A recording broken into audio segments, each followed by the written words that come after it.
같은 사람인데도 그 소속이 어디냐에 따라서 그 삶과 이 문화가 다르죠. 우리 한국에 이 정당들이 있어요. 여당, 야당이 있고 진보, 보수가 있고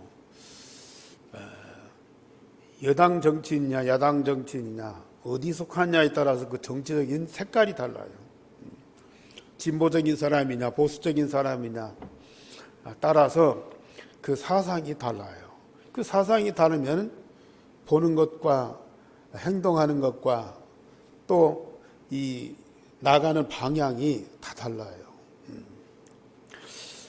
똑같은 사람인데도 영적으로 어디에 속하느냐에 따라서 그건 운명을 결정해요. 사상이 다른 것이 아니고 방향이 다른 것이 아니고 운명이 다르다고 말이에요. 요한일서 3장에 보면은 죄를 짓는 자는 마귀에게 속하나니 그랬어요. 그러면서 하나님께로부터 난 자는 죄를 짓지 아니하느니라 그랬습니다. 우리가 착하냐, 성품이 좋으냐, 또 그가 올바른 생각을 갖고 있느냐, 그게 문제가 아니고요. 마귀에게 속한 자는 죄를 지을 수밖에 없다. 그런데 하나님께로 나서 하나님의 생명을 가진 자는 절대 죄를 지을 수가 없다. 그래서 우리가 마귀의 자녀냐 하나님의 자녀냐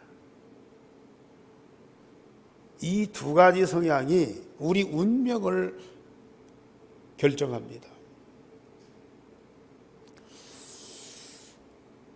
마귀에게 속한 자는 죄를 지을 수밖에 없고요. 여기에 죄는 여러 가지 것이 있지만은 결국은 사람과 세상을 멸망시키는 죄입니다, 이게.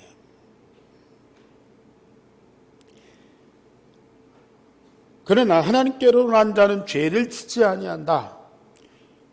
죄를 안 짓고 남에게 피해를 끼치는 정도가 아니고 죽은 사람도 살리는 자다. 마귀에게 속해 죄를 짓는 자는 산 사람도 죽이는 자고요. 하나님께로서 난 자는 죽은 사람도 살리는 자예요. 자기가 살 뿐만 아니라 다른 사람도 살리는 거예요. 자기가 죽을 뿐만 아니라 다른 사람도 죽인다니까요. 그래서 성경은 우리에게 너무 정확하게 우리의 본질이 어떠냐에 거기에 대한 분명한 답을 주고 있어요.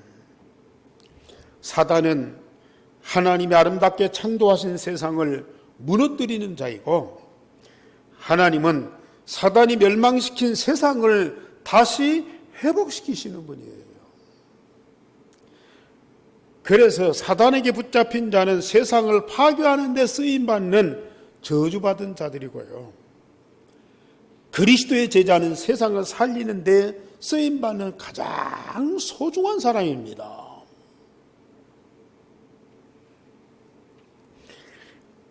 오늘 창세기 6장, 7장, 8장, 9장까지 하나님께 속한 자와 사단에게 속한 자와 완전히 다른 그 상황을 우리에게 분명히 보여주고 있어요. 특별히 하나님께 속한 자는 어떤 응답을 받느냐. 오늘 제목 다 같이 보십시다. 시작. 하나님이 자기에게 명하신 대로 다 준행하였더라. 우리가 좋은 일을 많이 하고 사람과 세상을 위해서 헌신하고 희생하는 정도가 아니고 하나님이 나에게 명하신 대로 다 준행하는 사람, 하나님의 말씀대로 응답을 받고 그 받은 응답과 말씀을 가지고 사람과 세상을 살리는 자다.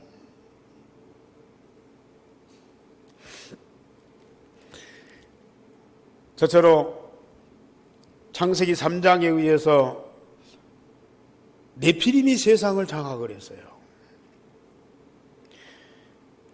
하나님의 아들들과 사람의 딸들이 결혼해서 영적으로 대혼란이 일어났고, 하나님의 영이 그들과 함께하지 아니하니까 세상이 육신 중심으로 바뀌었다. 오늘 6장 1절에서 사람이 땅 위에 번성하기 시작했어요. 그들에게서 딸들이 나기 시작했어요. 하나님의 아들들이 사람의 딸들 아름다움을 보고 자기들이 좋아하는 모든 여자를 아내로 삼았다 그랬어요. 물론 이 남자와 여자가 서로 사랑해서 결혼하고 가정을 이루는 건 당연한데, 하나님의 사람들이, 하나님의 아들들이 사람의 딸들의 아름다움을 보고 서로 좋아하는 모든 여자를 아내로 삼았다. 하나님의 아들들과 사람의 딸들, 우리는 어떻게 생각해야 되겠습니까? 아벨 대신 셋의 후손인 하나님의 아들들과 가인의 후손인 사람의 딸들이, 즉 언약의 사람과 언약 밖의 사람들이 서로 혼합하여 결혼하고 가정을 이뤘어요. 거기에서 자녀들이 나왔어요. 그러니까 영적인 사람들이 육신의 사람들과 함께하면 눈에 안 보이는 것보다 눈에 보이는 현실적인 것으로 변절되어 버린다. 그래서 오늘 성경에 보면은 사람들이 육신이 됨이라 그랬어요. 영적인 것은 사라지고 육신만 남아. 육신의 사람들이 추구하는 건 뭐예요? 먹고 마시고 살아야 되니까 물질적인 거예요. 육신의 사람들이 영적인 것을 잃어버리니까 오늘 성경 보면은 하나님의 영이 그들과 함께하지 아니하더라. 하나님과 함께함이 없고 하나님과 소통함이 없어요. 그러니까 영적인 것을 전혀 모르고 영적인 응답을 전혀 못 받고, 그러니까 자꾸 육신적으로 흘러가고, 육신적인 사람들은 추구하는 것이 물질밖에는 다른 것이 없어요.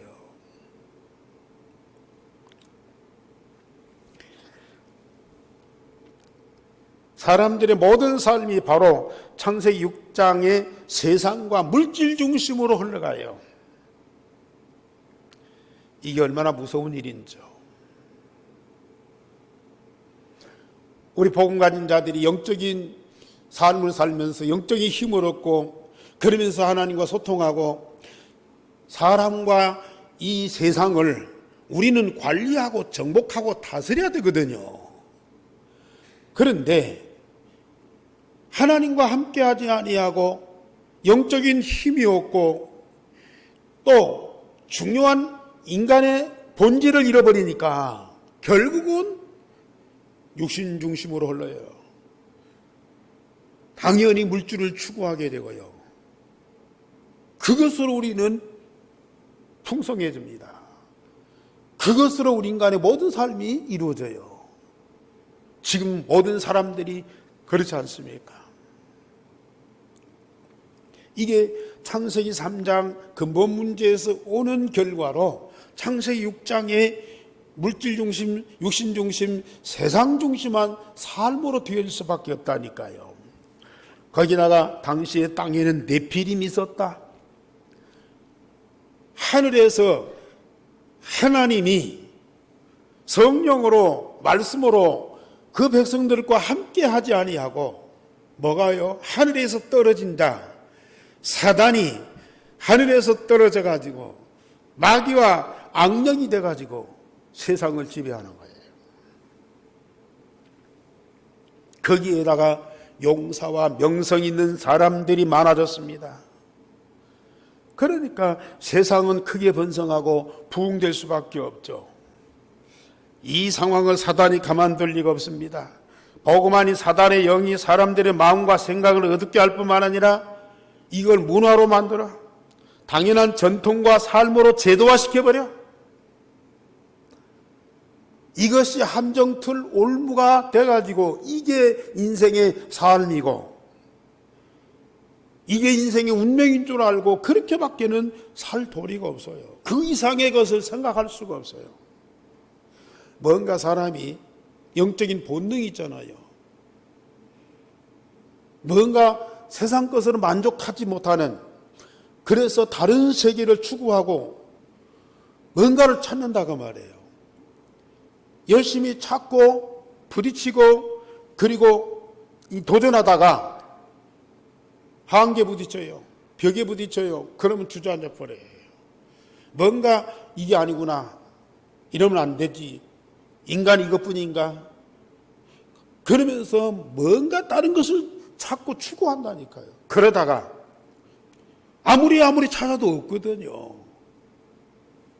그러니까 주저앉아 버리고 옛날로 돌아가 버리고 포기 상태고. 정말 사람이 영적인 존재인데요. 하나님과 함께하는 영적인 삶이 안 되고 하나님으로부터 주시는 영적인 그 생명과 능력과 힘이 없으면요, 당연히 사람들은 이 사단의 노예가 되고 인간 중심에서 물질 속으로 빠져들어갈 수밖에 없어요. 결국은 물질이 하나님이 돼가지고 그 물질의 노예가 돼버린다니까요. 지금 세상의 모든 사람들이 용사이고 명성 있는 사람들이고 대단한 훌륭한 사람들인데도 이 틀을 못 벗어나는 거예요.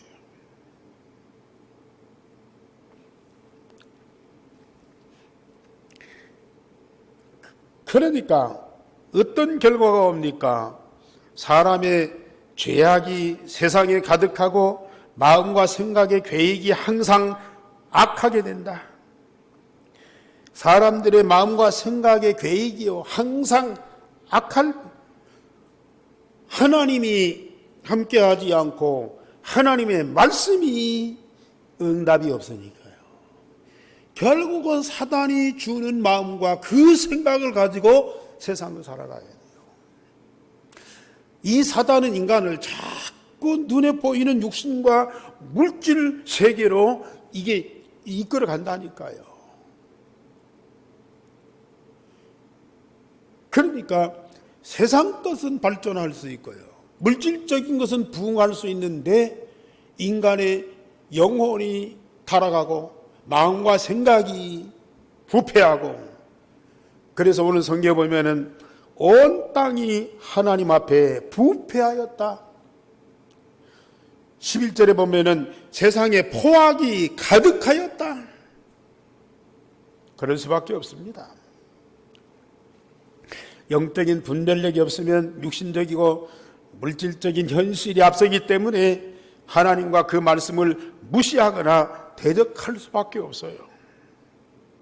그리하면 마음과 생각이 항상 악하여 모든 것이 죄와 악이 될 뿐만 아니라 나중에는 포악하게 된다. 지난주에 가인의 마음에는 분노가 일어난다. 마음과 생각이 약하면요, 포악하게 돼요. 행동하게 된다니까요. 마음의 분노나 포악이 행동으로 나와요. 그러면 결국은 사람을 죽이는 거예요. 물론 칼이나 무기로 사람을 죽이는 것도 있지만은 이 말로 죽이는 것도 얼마나 많습니까? 얼마나 많은 사람들이 말로 살인죄를 범하고 있는지 말은 안 하지만은 마음으로 미움, 증오, 이게 사람을 죽이는 거거든요.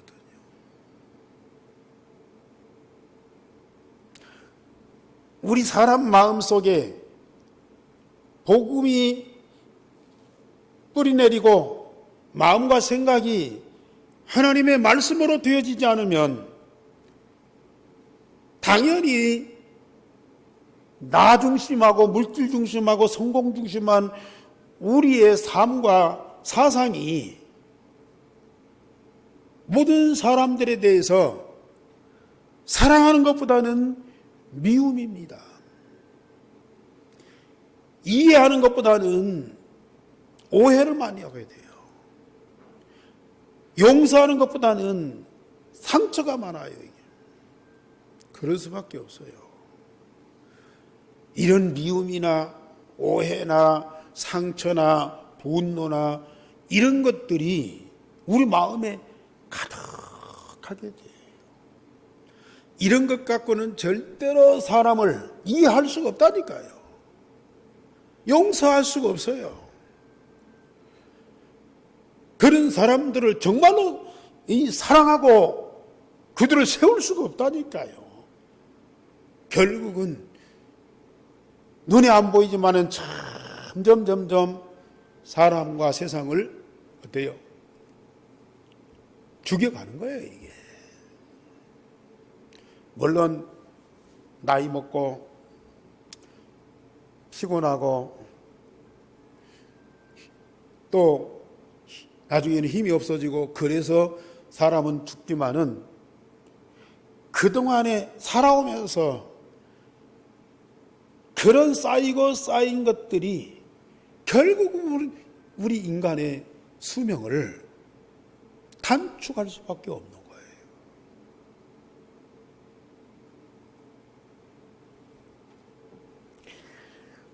하나님이 세상 지으심을 한탄하셨다.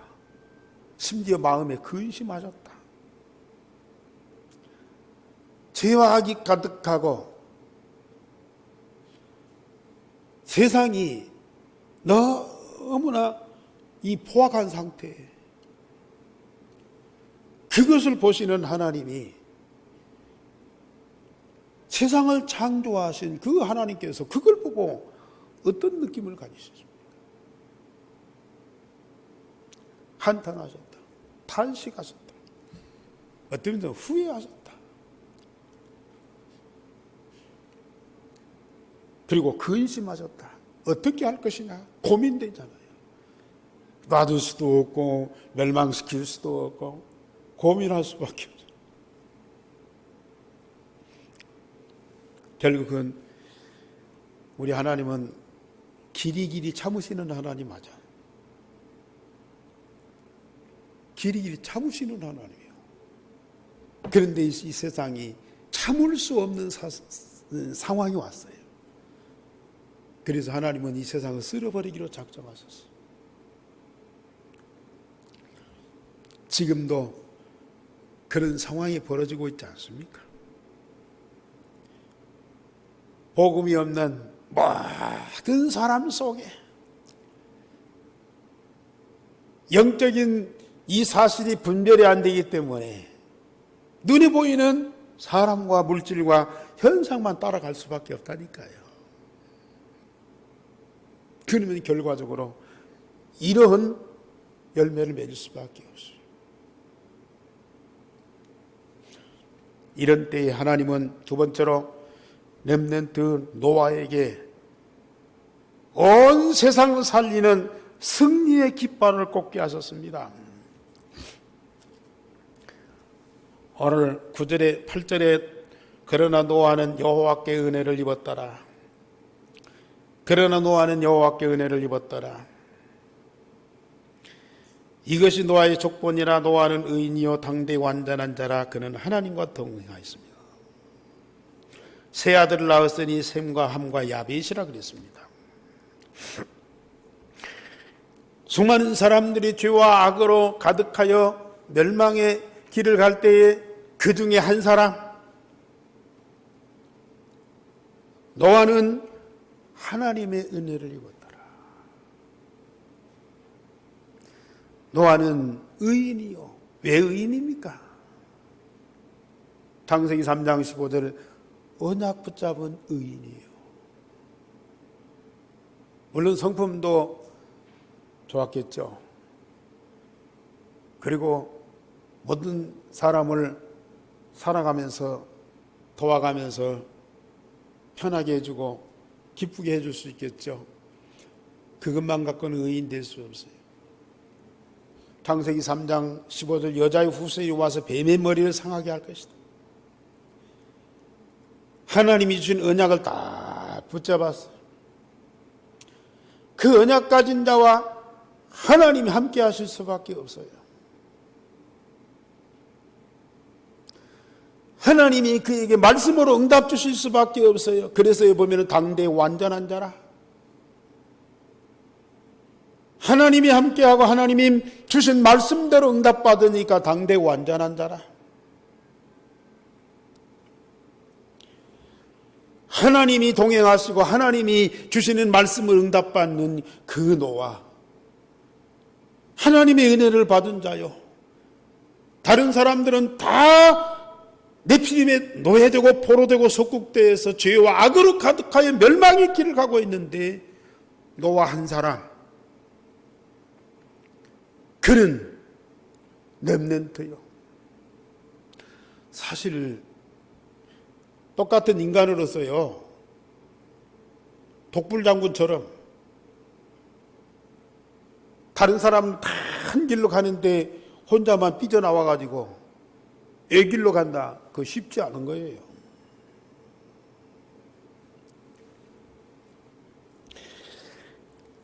네피림에 의해서 전 세계가 언약을 잃어버리고 인간 중심으로 육신과 물질주의에 빠졌는데, 그래도 하나님은 남은 자 한 사람 노아를 준비하셨다.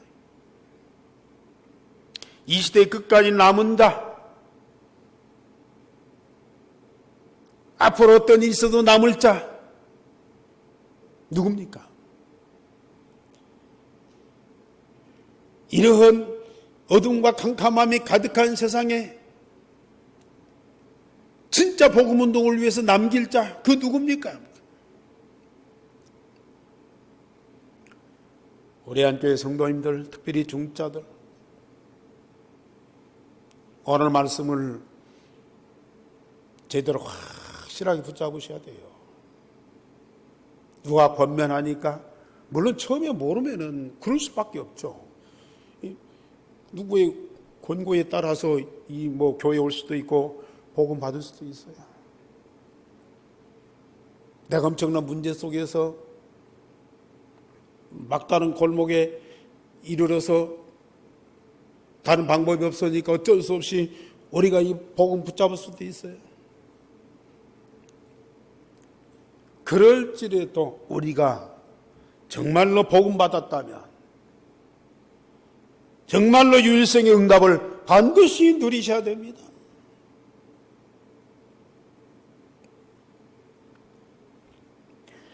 내가 어떤 상황에서 복음을 받았든지 내가 받은 이 복음은 절대로 놓칠 수가 없어요. 어느 무엇과도 바꿀 수가 없어요. 내 생명을 주고라도 이 복음은 확실하게 붙잡고, 천하가 다 한 길로 가고 나만 외돌토리로 남을지라도 끝까지 나는 이 복음을 언약으로 붙잡으셔야 돼요.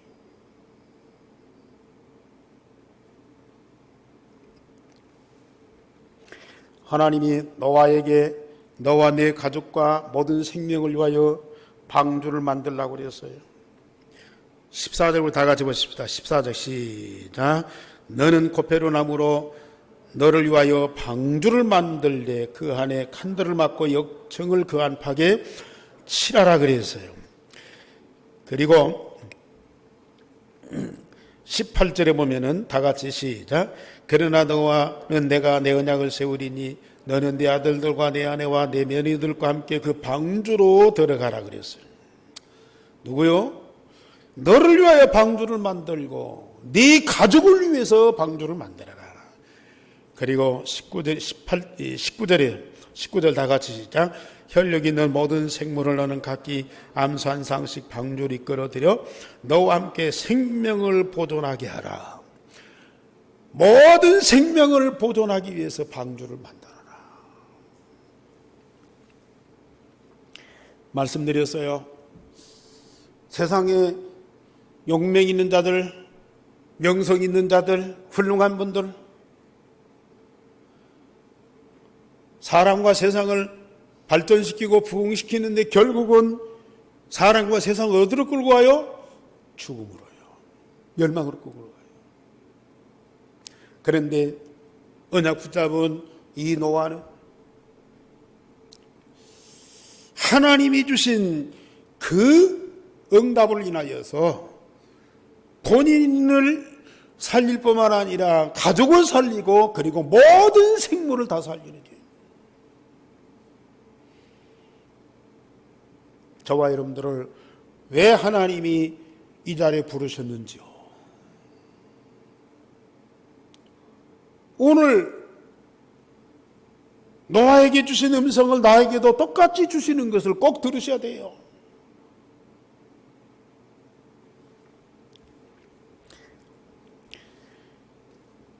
홍수로 전 세계가 심판을 받을 상황에 하나님은 남은 자 노아에게 방주를 만들어 전 세계를 살리는 승리의 깃발을 꽂으라.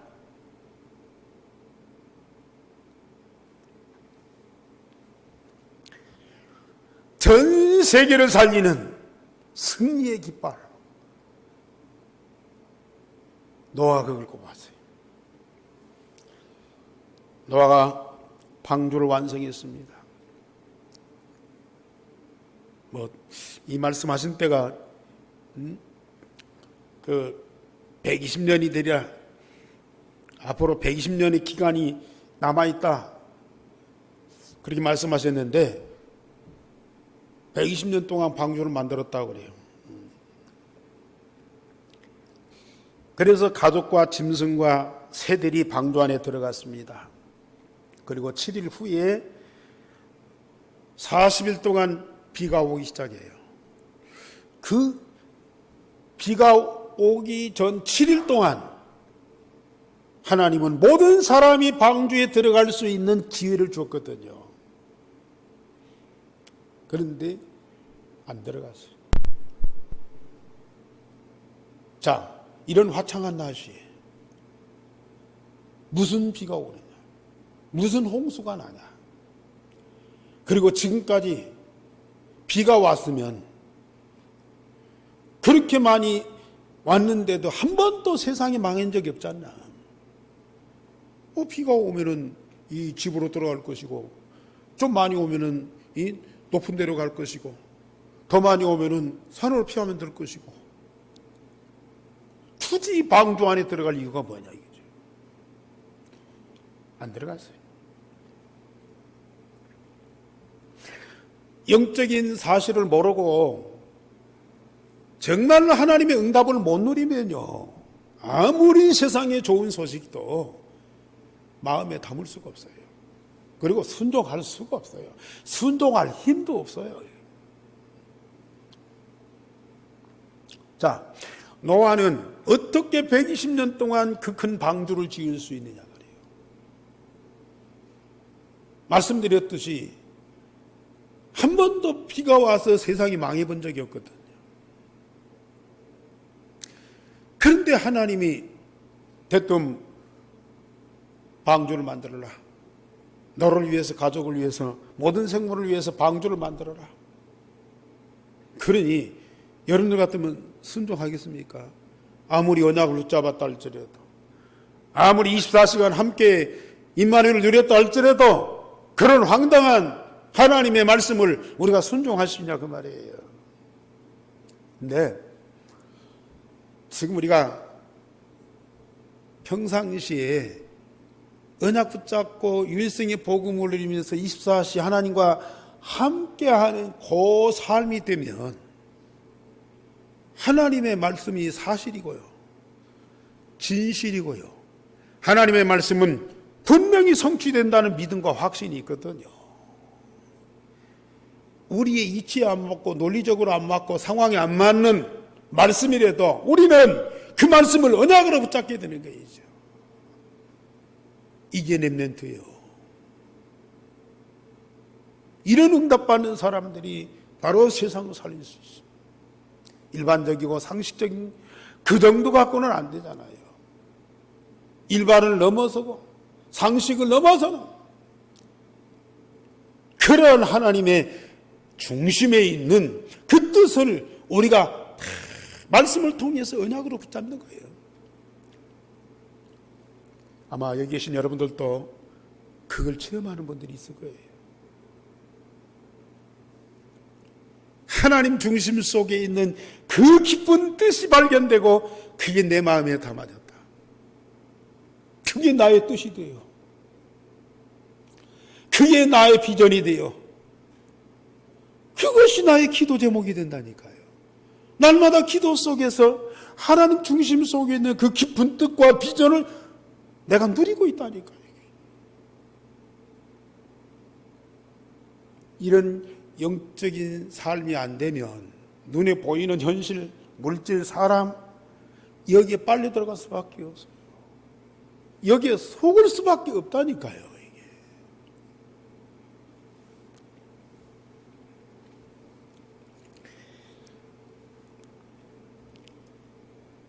(40일) 동안 비가 내렸어요.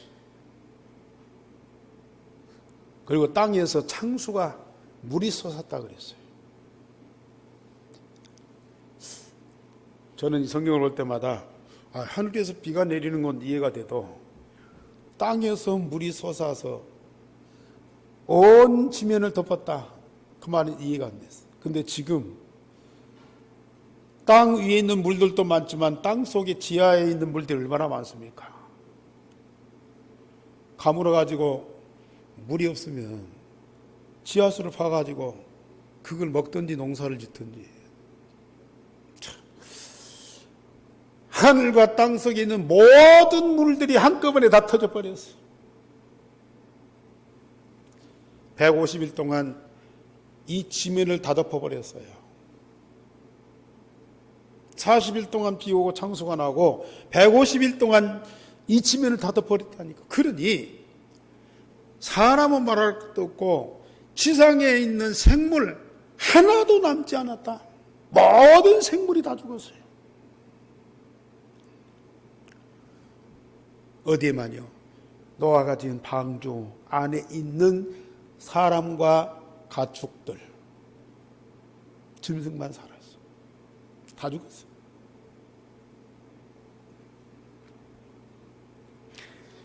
이게 하나님 방법입니다. 하나님은 세상이 다 저주와 멸망 가운데 있어도요, 그 모든 사람 다 살리는 완전한 답을 갖고 주셔요. 그게 방주입니다. 그게 바로 누구예요? 그리스도입니다. 창세기 3장 10절 여자의 후손, 그가 이 땅에 오셔서 만인을 살리시는데 노아의 방주를 통해서 증표를 보여주는 거예요.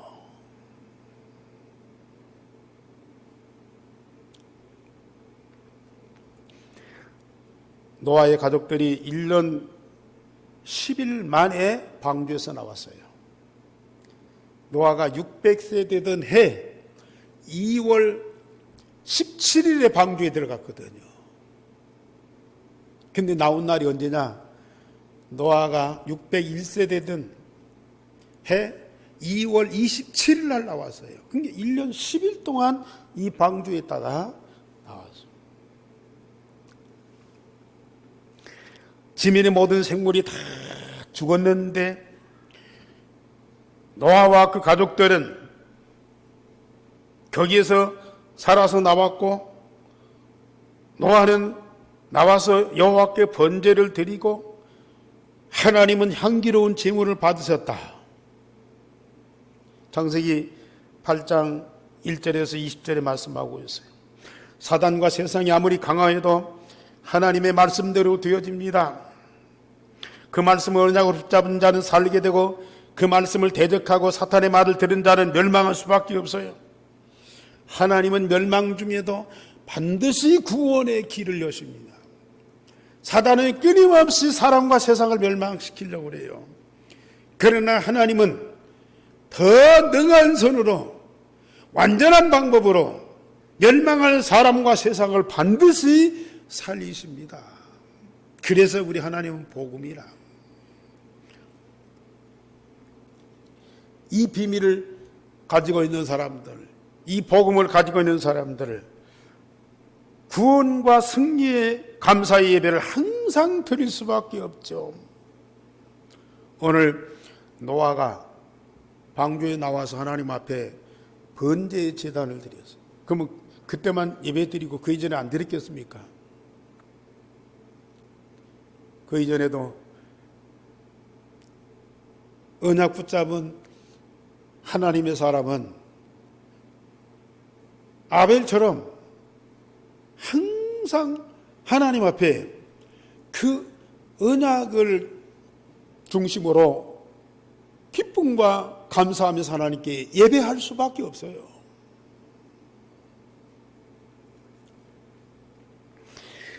노아가 평상시에 언약 붙잡고 하나님 앞에 제단을 쌓으면서 하나님과 함께 있고 거기에 주신 말씀을 응답받은 거예요.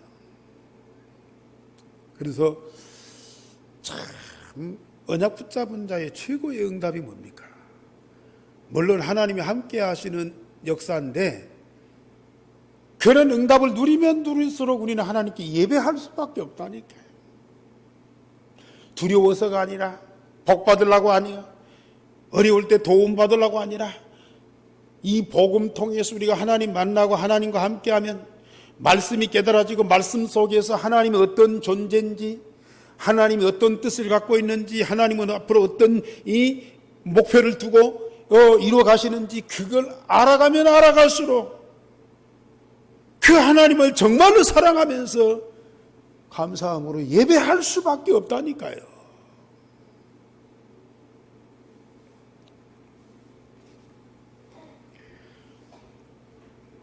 모든 만물이 정상적으로 회복되었습니다.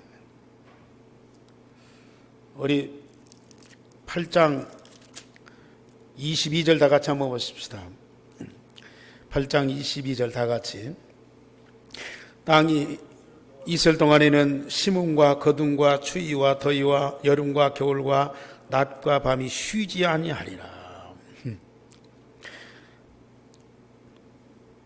거의 1년 동안 사람만이 아니고 모든 만물이 정지됐어요.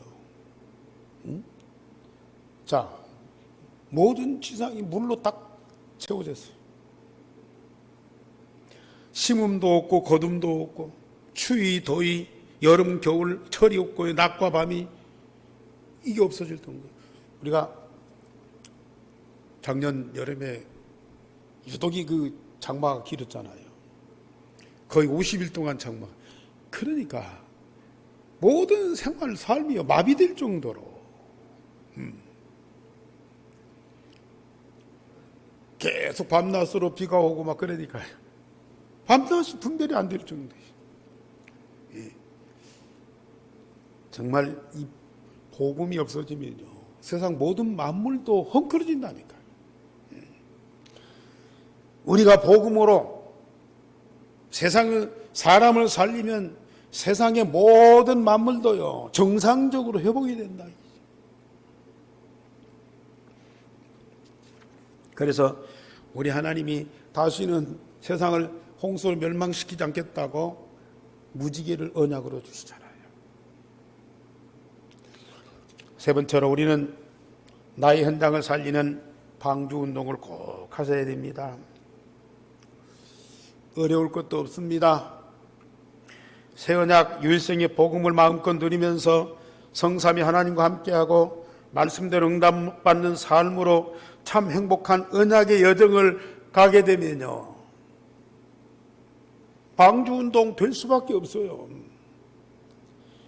이것은 그리스도인의 가장 기본적이면서 정상적인 삶이잖아요. 아직 여기까지 이르지 못한 분들이 안타깝죠. 그러나 언젠가는 될 수밖에 없어요. 그리스도의 생명을 가진 하나님의 자녀라면 반드시 이런 삶이 될 수밖에 없어요. 성삼위 하나님과 영원토록 언약의 정을 가게 됩니다. 이런 정상적인 삶이 빨리 회복되도록 우리는 마음과 몸과 영혼을 집중하고요 유일성의 복음이 각인 뿌리 체질되도록 하셔야 됩니다. 이게 가장 중요한 거예요. 그렇게 되면 나의 현장에서, 가정과 직장 지역에서 뭐예요? 개인 다락방을 열고 방주 운동을 하게 됩니다. 사단과 영적 싸움에서 나의 현장을 반드시 살리는 승리의 깃발을 꼭 꽂으셔야 됩니다.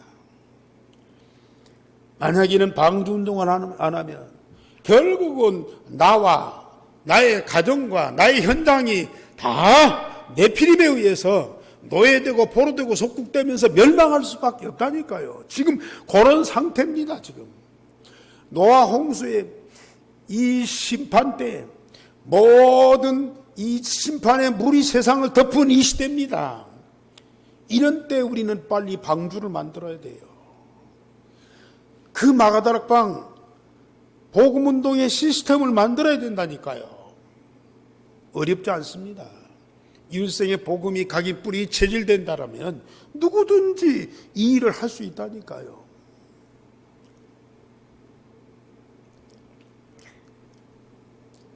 나의 가정에서요,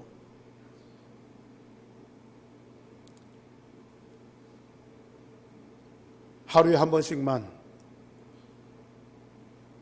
중심으로 우리 하나님께 예배를 한번 드려보시라니까요.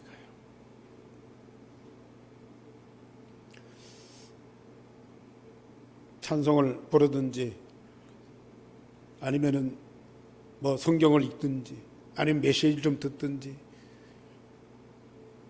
아니면은 집중 기도를 하든지 뭘 하든지 하루에 10분씩만 가정에서 해보시라니까요. 뭐 다 하면 좋고요. 이게 가정의 깃발을 꼽는 거예요.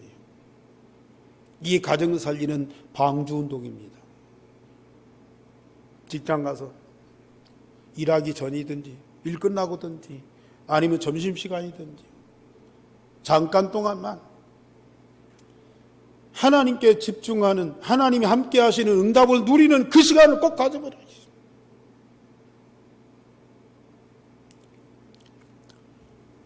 어떤 중지자 그런 포럼을 하시더라고요. 당신 아침에 회사 일찍 출근한대요. 1시간 전에 간대요. 가가지고 거기서 성경도 읽고 메시지도 듣고 집중하면서 기도하고 하나님이 당신과 함께하는 응답을 그 현장에서 누리게 됩니다. 그러니까 얼마나 영적인 힘이 있어요. 그리고 말씀을 보고 듣고 그 말씀이 내게 성취된 응답이 있잖아요. 얼마나 창조의 지혜와 이 지식이 우리에게 이게 다가오잖아요. 그걸 갖고 업무를 보는 거예요. 그걸 갖고 사람을 만나는 거예요. 자신이 달라지는 건 말할 것도 없고 회사 분위기가 바꿔져요. 그게 승리의 깃발이에요. 그게 바로 다락방입니다. 누구 와서 뭐 여기서 뭐 성경 공부하고 뭐 말씀 기도하고 함께 기도 그럴 필요도 없어요. 내가 있는 현장이 나 혼자. 여기 다락방 하는 거예요. 노아 혼자 하나님께 집중하고 하나님과 함께하고 말씀 응답 받으면서 방주를 만들고 나라, 시대, 전 세계를 살리는 거예요. 어떤 장로님은 그 절간에 그 눈밭에 찾아가서 그 현장 놓고 기도해요. 일주일에 한 번씩만 그 빈 곳, 흑암이 덮인 그 현장에 가서 하나님께 집중하고 기도하고요. 하나님이 그 현장에 역사하는 응답을 누리도록 해보세요. 그 현장에 네피림, 흑암 꺾일 수밖에 없는 거예요. 우리가 아직도 자꾸 육신적으로 물질적으로 환경에 여기에 노예되고 포로되고 속국되고 그 영향을 받으니까요. 그 현장에 가서 그렇게 하나님께 집중할 수 있는 영적인 힘이 없는 거예요. 그게 지금 우리의 상태, 영적 상태라니까요. 지금 이 상태면 그 현장에 사람, 일, 돈 거기에 노예, 포로 속국되는 겁니다. 하루 종일 거기에 헤매다가 끝나버려요.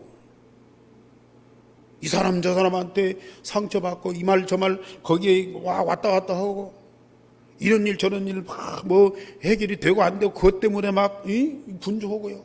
그러다가 하루하루 끝나버리는 거예요.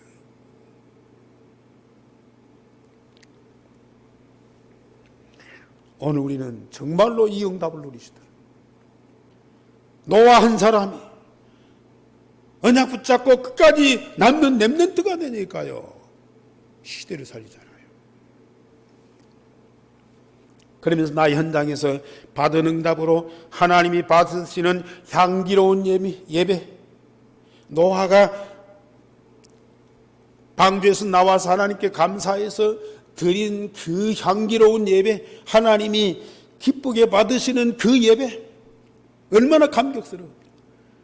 우리가 지금 복음받고 구원받고 하나님 자녀되고 이 응답을 누리는 것은 노아가 방주에서 나와서 살아남았다, 그래서 자기를 살리신 하나님께 감사하는 그 정도가 아니라니까요.